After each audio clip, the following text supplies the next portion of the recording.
My name is Karina de Bruin. I am a doctor and educator at Stanford, where I support the safe treatment of chronic pain, guided by the most recent scientific research.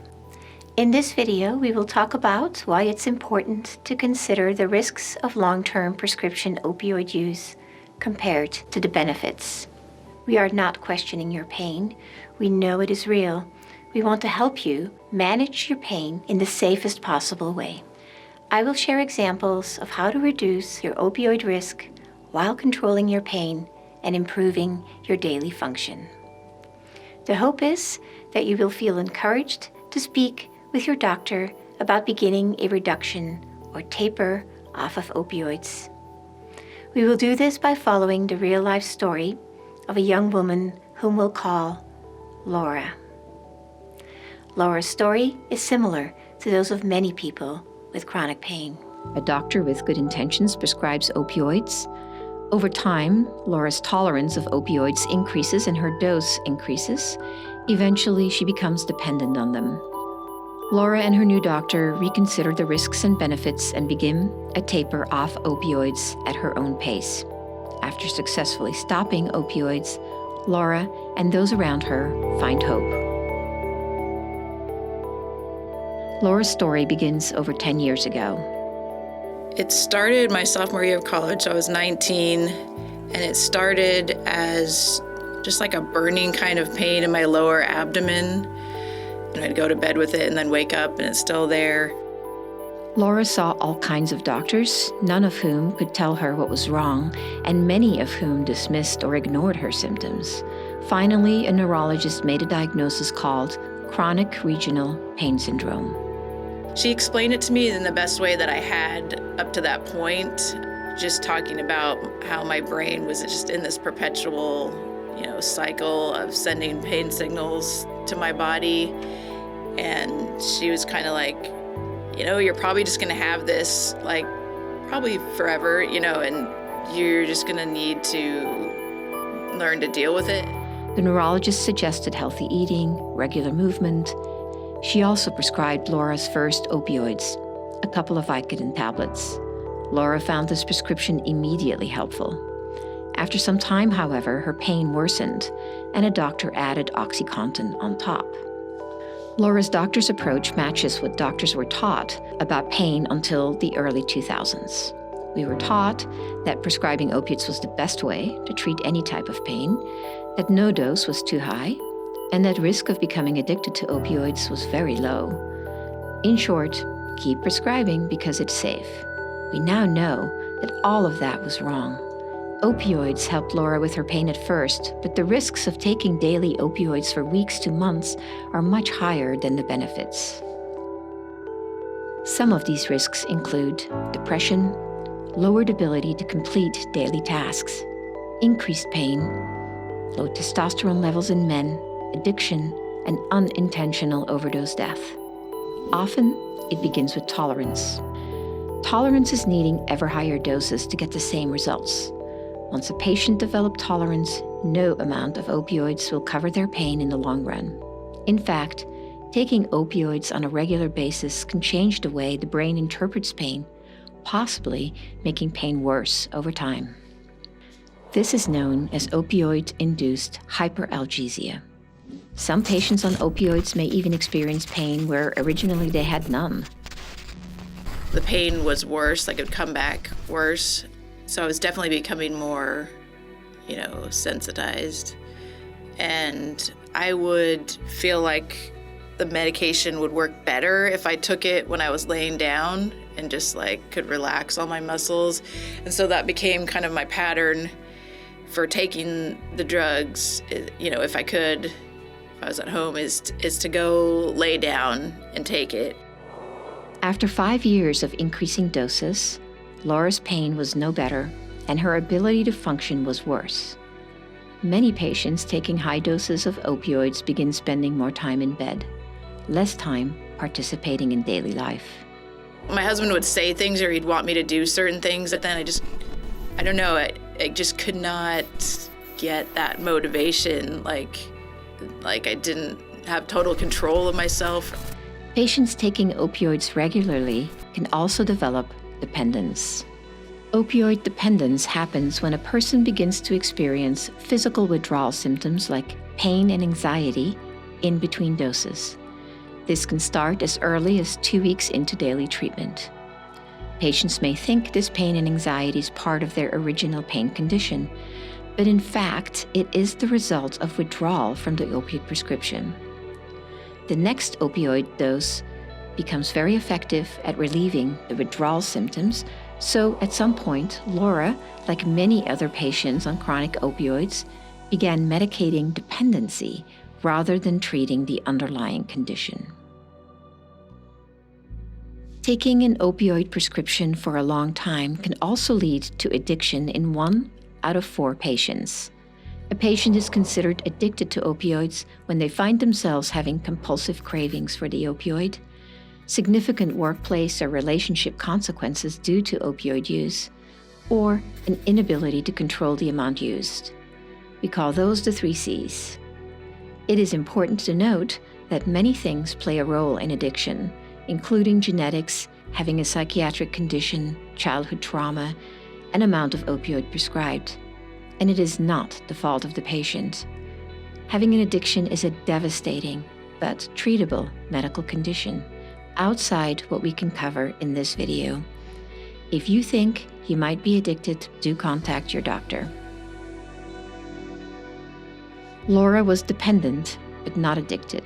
Whenever a refill loomed, her anxiety made her want to see her physician urgently.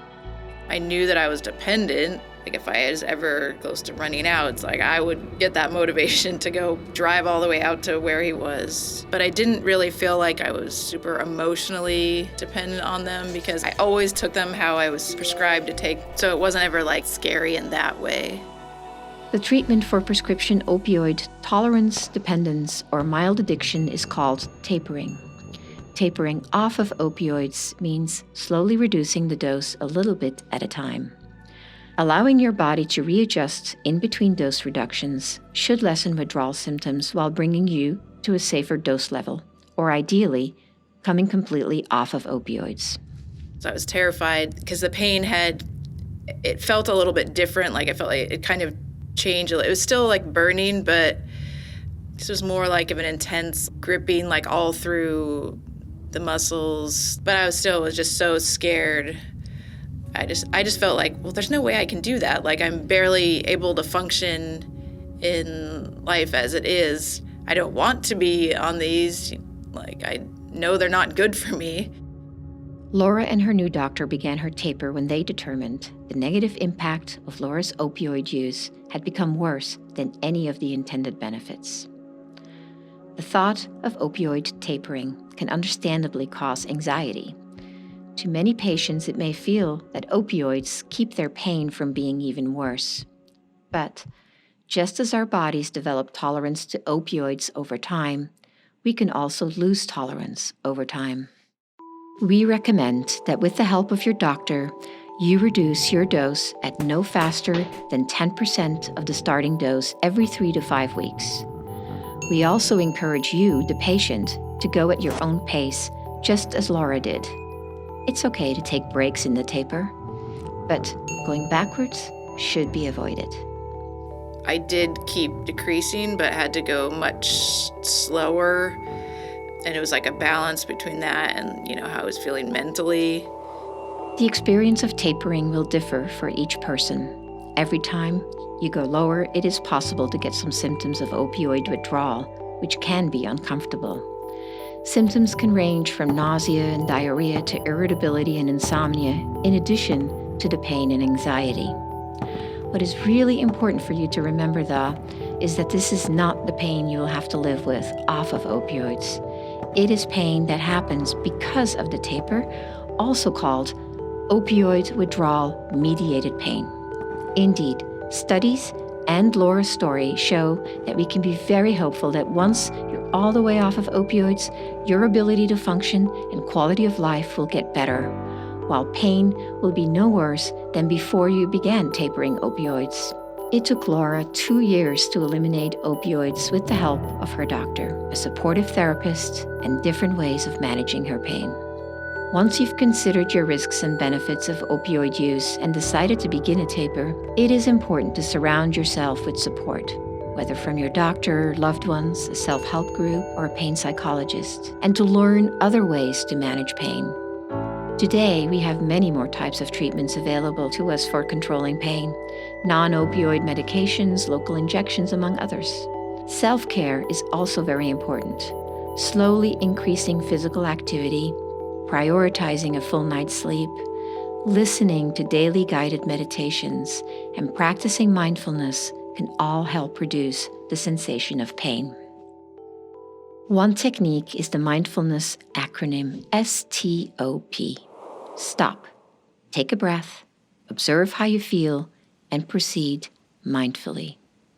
That might look like this: feeling pain, identifying something around you that could be making it worse, and proceeding mindfully by thinking about the top 3 reasons why you want to stay off of opioids. For example, my kids, I don't want to feel dependent on something, my health.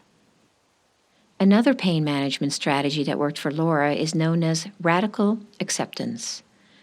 Due to Laura's illness, she will always experience some amount of pain on or off opioids. Radical acceptance means accepting reality as it is, not as we wish it to be. In learning to adopt this mindset, Laura has been able to transform her life with pain and without opioids.